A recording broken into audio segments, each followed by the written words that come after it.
আমি গুনাহগার, আমার প্রভু নিয়ামতের শুকরিয়া আদায় করতে পারি। আমার প্রভু যেন আমাকে ক্ষমা করে। অপারেশন টেবিলে যখন আমাকে শোয়ানো হলো, অধ্যাপক ডাক্তার জাহাঙ্গীর কবির সাহেব তিনি কিছু কথা জানতে চেয়েছিলেন। আগে পরে মিলে আমি একটি কথা বলার চেষ্টা করছি। নাম্বার 1, আমি আপনাদের রাস্তার ভিত মজবুত করার জন্য বাংলাদেশে চিকিৎসা নেওয়ার সিদ্ধান্ত নিয়েছি। তবে আমি এটা বিশ্বাস করি না আপনাদের কারো হাতে আমার সুস্থতা। আমি বিশ্বাস করি আমার সুস্থতা মাবুদের হাতে। কিন্তু এটা বিশ্বাস করি আমার মাবুদের সুস্থতার উসিলা কারো না কারো হাত দিয়ে জমিনে নামে, সেই হাতটি আপনার হাত। আমি শুনেছি কোটি কোটি মানুষ দেশে বিদেশে আমার জন্য দোয়া করছে, এবং আমি এটাও শুনেছি আমার চেয়ে বেশি আপনার জন্য দোয়া করছে, যাতে আল্লাহর দেওয়ার শিক্ষা অনুযায়ী, জ্ঞান এবং দক্ষতা অনুযায়ী আপনি সর্বোচ্চ চিকিৎসাটা দিতে। 2 নম্বর ওনাকে বললাম, forget about who I am, ভুলে যান আমি কি। যদি আমার পরিচয় আপনার মাথায় থাকে, আপনি অতিরিক্ত স্নায়ুর চাপে উঠবেন। আপনি এখন থেকে মনে করবেন আমি একজন অতি সাধারণ রোগী। আরো 10 জনকে আপনি যেভাবে হ্যান্ডেল করেন, অপারেশন টেবিলে নিয়ে যেভাবে আপনি কাজ করেন, আমার ক্ষেত্রে কোনো ব্যতিক্রম না করে সেইভাবে করবেন, এটি আমার অনুরোধ। উনি গালে একটা মুচকি হাসি দিয়ে বললেন, আপনি বললেই কি আমরা ভুলে যেতে পারবো? তবে আপনি যেহেতু অনুরোধ করেছেন, চেষ্টা করুন। সম্মানিত ভাইয়েরা, বলেছিলাম আমার যদি এই অপারেশন টেবিলে শেষ নিঃশ্বাস আল্লাহ তাআলা কবুল করেন, আমি আপনাদেরকে আশ্বস্ত করছি কেউ আপনাদেরকে দায়ী করবে না। কারণ মেন্টাল মেকআপ আমার প্রিয়জন আপনজনের আমি করেই এখানে এসেছি। তারা বুঝবে এতটুকুই আমার হায়াত, আলহামদুলিল্লাহ। এবং আমি এও বলেছি আমার মৃত্যুর খবর পেলে তারা কেউ যেন না কাঁদে, বরঞ্চ প্রথমেই যেন পড়ে আলহামদুলিল্লাহ রাব্বিল আলামিন। আল্লাহ জীবন তুমি দিয়েছিলে, তুমি নিয়ে গেছো, সকল প্রশংসা। যার আপনজনরা এটা পড়ে তারা বড় ভাগ্যবান। আল্লাহ ফেরেশতারা গিয়ে তার দরবারে রিপোর্ট দিয়ে বলেন, আপনজন হারিয়ে আপনার প্রশংসা করেছে। আল্লাহ বললেন, ওদের জন্য আমার জান্নাতে ঘর বানাও, স্পেশালাইজড বালাখানা। আমি এটার নাম রেখে দিলাম বাইতুল হাম। আল্লাহ, এই প্র্যাকটিস আমাদের সকলেরই করা উচিত। এরপরে আমি বললাম, আমি যদি সুস্থ হয়ে বাসায় ফিরি, আপনি মনে করবেন না যে সুস্থতা আপনার হাতে। এই সুস্থতা আমার আল্লাহর দান, উসিলা চাই। এই জন্য আল্লাহর কাছে কৃতজ্ঞ, আমি আপনার কাছে কৃতজ্ঞ। আমার অনুরোধ, যে চিকিৎসাটা আমাকে দেবেন, আমার প্রতি চিকিৎসাকে মনোযোগটা দেবেন, সেই মনোযোগ মেহরবানি করে আপনি সাধারণ রোগীদেরকে দেবেন। আমাকে দেখতে আসলেন হসপিটালের চেয়ারম্যান এবং এমডি। চেয়ারম্যান সাহেবকে বললাম, টাকা বাঁচানোর জন্য আমি বাংলাদেশে চিকিৎসা নিচ্ছি। আপনার প্রতি আমার অনুরোধ, আমাকে কোনো ডিসকাউন্ট দেওয়ার চেষ্টা করবেন না। আমাকে কোনো ডিসকাউন্ট দিলে আমি অ্যাকসেপ্ট করব না, in any capacity or identity. চিকিৎসক হিসাবে, রাজনীতিবিদ হিসাবে, সমাজের একজন সাধারণ কর্মী হিসাবে আমাকে যদি ডিসকাউন্ট দেওয়ার চেষ্টা করেন, তার প্রতিবাদে আমাকে যেদিন ডিসচার্জ দেবেন, আমি আরও 1 দিন 2 দিন হসপিটালে থাকবো এবং তারও বিল দেবো। ওই 2 দিনের জন্য বিল আমি দেবো, দায়ী আপনারা থাকবেন। হ্যাঁ, ডিসকাউন্ট যদি দিতেই হয়, those who are deserving peoples, যাদের আর্থিক কষ্ট আছে তাদেরকে দেবে। এর জন্য আমি একটু সব পাবো, এই রিকমেন্ডেশন আছে। তারা বলেছেন চেষ্টা করবে, আল্লাহ তাদেরকে তাওফিক দান করুন। এই দুইজন বিশেষজ্ঞ চিকিৎসক, প্রবীণ চিকিৎসক, দেশের খ্যাতিমান চিকিৎসক, তারা প্রতিদিন আমাকে কমপক্ষে একবার না দেখে তারা তাদের কর্মস্থল ত্যাগ করতেন না, এবং তাদের অসংখ্য সহকর্মী আমার কেয়ার নিয়েছে। আমি যা প্রত্যাশা করিনি, যা চাইনি, তাই তারা করেছে। আমি তাদের কাছে ঋণী। দোয়া করি আল্লাহ তাআলা দুনিয়া আখিরাতে তাদের সকলের মর্যাদা বাড়িয়ে রাখেন। এমনকি এই হসপিটালের একজন পরিচ্ছন্নতা কর্মী, যাদেরকে পেশেন্ট কেয়ার বলা হয়, তাদের থেকে শুরু করে সকলেই আমার প্রতি যে মমত্ববোধ দেখিয়েছে, আমি তাদের কাছে বলবেন যে আসলেন আমাদের মেডিকেল ক্যাম্প দেখতে, রোগীদের ব্যাপারে কিছু বলবেন, সারাই তো আপনার ব্যাপারে না। বন্ধুগণ, আমার ব্যাপারে আমি এই কারণে বললাম, আমার বাংলাদেশে চিকিৎসা নেওয়াটা ছিল, যারা অল্প কিছু হলেই, হাঁচি কাশি হলেই বিদেশে দৌড় দেন, তাদের সেই উদ্যোগের প্রতিবাদ। কেন যাবেন? বিশেষ করে রাজনৈতিক মহলের বন্ধুদেরকে বলবো যে এই চিকিৎসা একেবারেই বাংলাদেশের প্রাপ্যতা নাই, পাওয়া যায় না, তার জন্য যান, আমার কোনো আপত্তি নাই। কিন্তু যে চিকিৎসা বাংলাদেশে আছে তার জন্য যাওয়া উচিত নয়। আপনি দেশ বদলাবেন, জাতিকে সোনালী স্বপ্ন দেখাবেন, আগামী সোনার বাংলা করবেন, আর দেশ এবং দেশের চিকিৎসা আপনার পছন্দ হবে না, বন্ধু, আমি আপনাকে সমর্থন করি না। আপনি যদি নিজ দেশের চিকিৎসা নেবেন, জটিল এবং কঠিন রোগে আক্রান্ত হয়ে সেদিন আপনি উপলব্ধি করবেন আমাদের চিকিৎসায় কোথায় কোথায় ফাঁক ফোকর এবং ঘাটতি রয়েছে।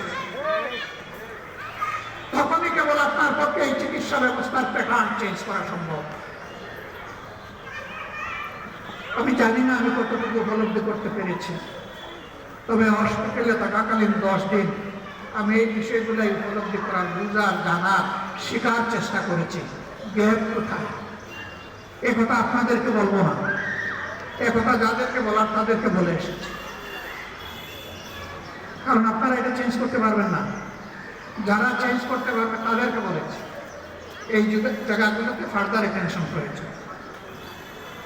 সম্মানিত ভাইরা, আমার এই চিকিৎসা আমাকে আঙ্গুল দিয়ে দেখতে দিয়েছে, তোমরা যদি সমাজ পরিবর্তন করতে চাও, শুধু এই সমস্ত বিশেষায়িত হসপিটাল নয়, তোমাদেরকে সাধারণ হসপিটালে ঢুকতে হবে, যেতে হবে, দেখতে হবে, বুঝতে হবে, সমস্যা চিহ্নিত করতে হবে এবং তা দূর করার দায়িত্ব নিতে হবে।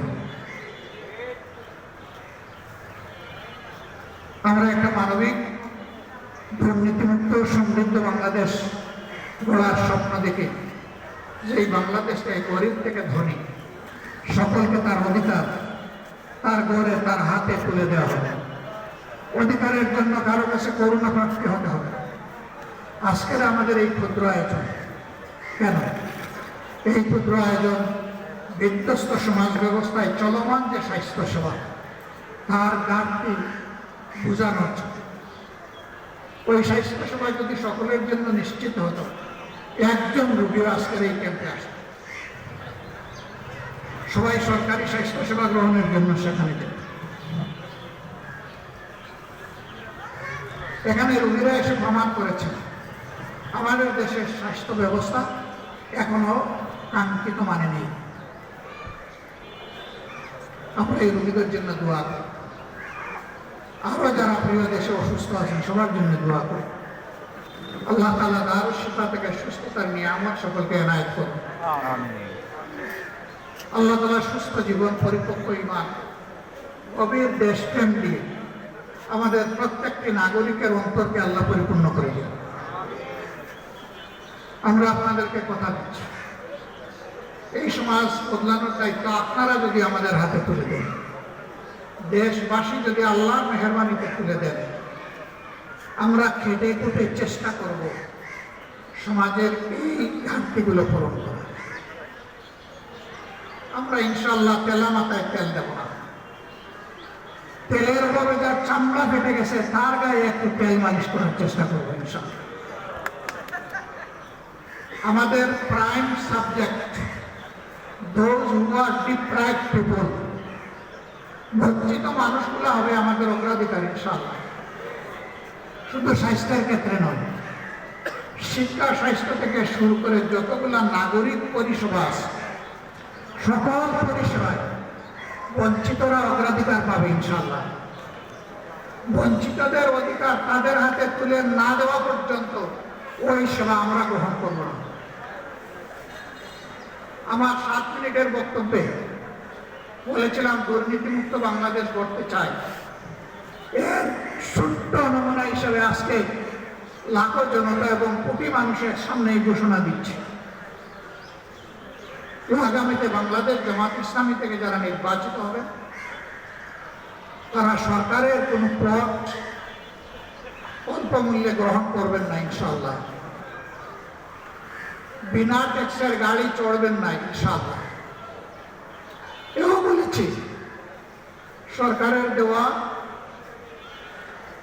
ন্যায্য যে সমস্ত সুযোগ সুবিধা আছে তার কতটুকু না নিয়ে পারা যায় তাও আমরা দেখেছি। একদিকে আমরা বলবো জনসেবাকে ইবাদত মনে করি, আর একদিকে জনসেবাকে খেত মারার হাতিয়ারে পরিণত করব। জামাত ইসলামী এটা করবে। বলবেন তার কি কোনো প্রমাণ আপনারা রাখতে পেরেছেন? একটুই চেষ্টা করেছি। আল্লাহ বান্দা 4 দলীয় সরকারের 2001 থেকে 6 বাংলাদেশের সবাই সাক্ষ্য দেয় তারা শতভাগ সৎ ছিলেন, স্মার্ট ছিলেন, দক্ষ ছিলেন। 10টা মিনিস্ট্রি যদি সেই সময় আমাদের হাতে আসতো, 10টার অবস্থায় কেন? একটাই কাজ, তারা আল্লাহকে ভয় করে। মানুষ বুঝবে না, দেখবে না মানুষের কোন অধিকার হরণ হচ্ছে, কিন্তু মহান আল্লাহ সামিউল বাসির, তিনি সব শুনেন এবং সব দেখেন। থাকে থাকে দেওয়ার শক্তি কারণ এই বিশ্বাস যাদের থাকে জনগণের সম্পদে, ইজ্জতে এবং জনগণের জীবনের উপর তাদের হাত, কালো হাত কখনো পড়তে পারে না, পড়বে না ইনশাআল্লাহ। সেই বাংলাদেশটাকে আসলেই আমরা সবাই চাই। তাহলে একা বাংলাদেশ জামাত ইসলামী পারবে না তো? প্রত্যেকটি ঘর থেকে, বাড়ি থেকে, সকল পেশা থেকে, শ্রেণী থেকে সবাইকে এগিয়ে আসতে হবে। এগিয়ে এসে বলতে হবে আমাদের সম্পদ যারা লুণ্ঠন করেছে আর তাদের হাতে দেশের চাবি আমরা তুলে দিতে চাই না। আমাদের সম্পদের যারা চৌকিদার পাহারাদার হবে আমরা সেই চৌকিদার পাহারাদের হাতে এবার আমাদের চাবি তুলে দিতে চাই। আপনারা কি সাহস করে এই ঘোষণা সবাই দিতে পারবেন? এই কথাগুলো উপস্থিত এই মুসলিমের কয়েকজন মানুষকে আমি জিজ্ঞেস করছি না। এই আওয়াজ আজকে মিডিয়ার মাধ্যমে, লাইভ স্ট্রিমে এবং রেকর্ডেড পরবর্তী ব্রডকাস্টিং যাদের চোখের সামনে যাবে, যাদের কানে যাবে, তাদের সকলের বিবেকের পর্দায় আমার এই আবেদন। ভাই, বন্ধু, মা, বোন, মেয়ে সত্যি যদি ভয় মুক্ত, শঙ্কা মুক্ত একটি মায়াবী মানবিক বাংলাদেশ চান, যেই দেশে প্রত্যেকটা মানুষ মানুষকে সম্মান করবে এবং ভালোবাসবে, আর জীবন দিয়ে নিজের দেশের স্বাধীনতা এবং সার্বভৌমত্ব রক্ষা করবে, এমন একটি দেশ যদি চান, তাহলে সকলের প্রতি আমার এই কথাগুলো বিবেচনা করার আবেদন। আসুন আগামীর জন্য আমরা সিদ্ধান্ত নিই। অতীত যা হয়েছে হয়েছে,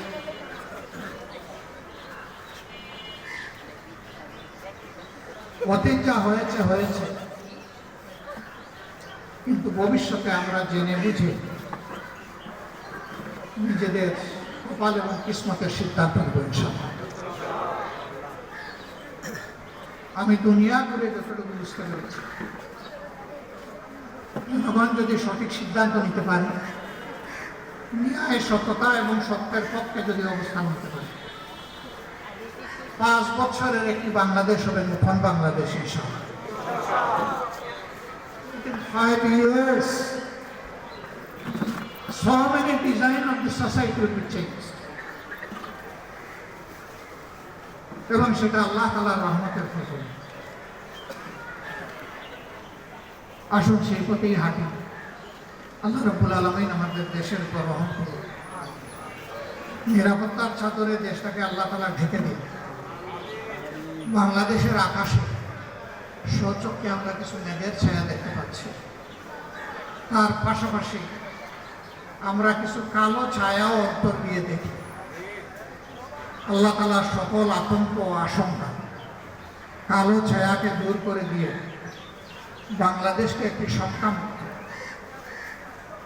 একটি মানবিক, একটি উজ্জ্বল বাংলাদেশ হিসাবে পাওয়ার সুযোগ আল্লাহ তাআলা আমাদেরকে দান করুন। আমরা কথা দিচ্ছি, আল্লাহ যতদিন হায়াত দেবেন এবং এই কাজের তৌফিক দিবেন, আমরা ইনশাআল্লাহ আপনাদের আমানতের খেয়ানত করব না। আপনারা দোয়া করবেন এই ওয়াদা যেন পূরণ করার তৌফিক আল্লাহ আমাদেরকে দান করুন। এই রোদে গরমে কষ্ট করে এসে কথাগুলো শোনার জন্য হৃদয়ের গভীর থেকে আপনাদেরকে আন্তরিক কৃতজ্ঞতা এবং ধন্যবাদ জ্ঞাপন করি। আমাদের এই কথাগুলো প্রিয় দেশবাসীর কাছে পৌঁছে দেওয়ার আন্তরিক অনুরোধ জানিয়ে আমি এখানে বিদায় নিচ্ছি আজকের মতো। আবারও মাবুদের শুকরিয়া আদায় করছি। 1 মাস 1 সপ্তাহ পর আল্লাহ তাআলা মিডিয়া এবং জনগণের সামনে আমাকে দাঁড়াবার তৌফিক দান করেছেন। সুবহানাকাল্লাহুম্মা ওয়া বিহামদিকা আশহাদু আল লা ইলাহা ইল্লা আনতা আস্তাগফিরুকা ওয়া আতুবু ইলাইক। আসসালামু আলাইকুম ওয়া রাহমাতুল্লাহি ওয়া বারাকাতুহু। আমি স্ক্রিপ্টটা দেখেছি, এই বিষয়ে এখনই কিছু বলবো না। আমার বন্ধুরা বলেছে এবং আমি সময় মতো বলবো ইনশাআল্লাহ। আসসালামু আলাইকুম ওয়া রাহমাতুল্লাহ।